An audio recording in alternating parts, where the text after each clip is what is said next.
This is the Business of Leadership Series Minute with your host, the best-selling author of Don't Buy a Duck and founder of MarketingStrategyHero.com, Derek Champagne. I'm excited about our guest today, a former music executive who launched his own Nashville-based ticketing company, Project Admission.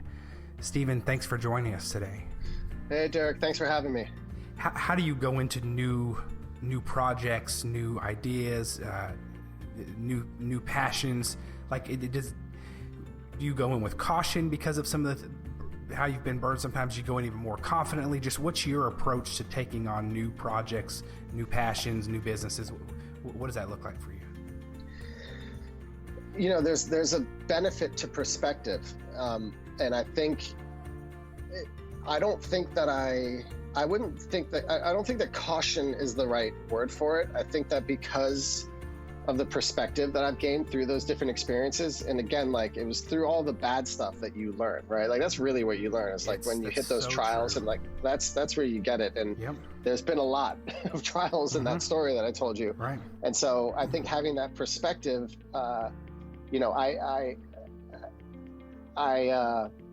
it's easier to identify when you're faced with whatever the situation is, whether it's a new partnership or building a product or any kind of aspect, to know that there's maybe 12 roads you can go down with each one of those. Right. And the fortunate thing in perspective is, you know, that 10 of them go nowhere good.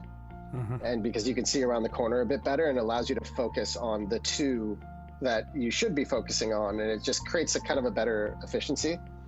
I think the other thing is just communication. You know, like I am a huge fan of transparency and communication.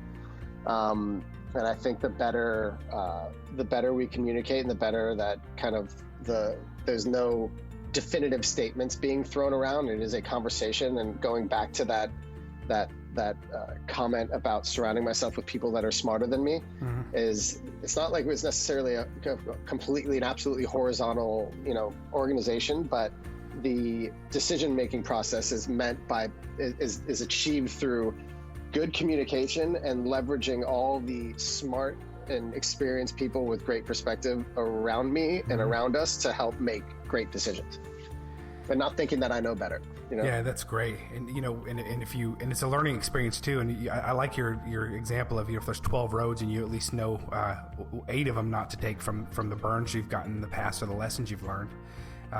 If someone from the outside doesn't take quote unquote risk, and I've been in the situation before, will look at me exploring those 4 roads and think, what are you doing?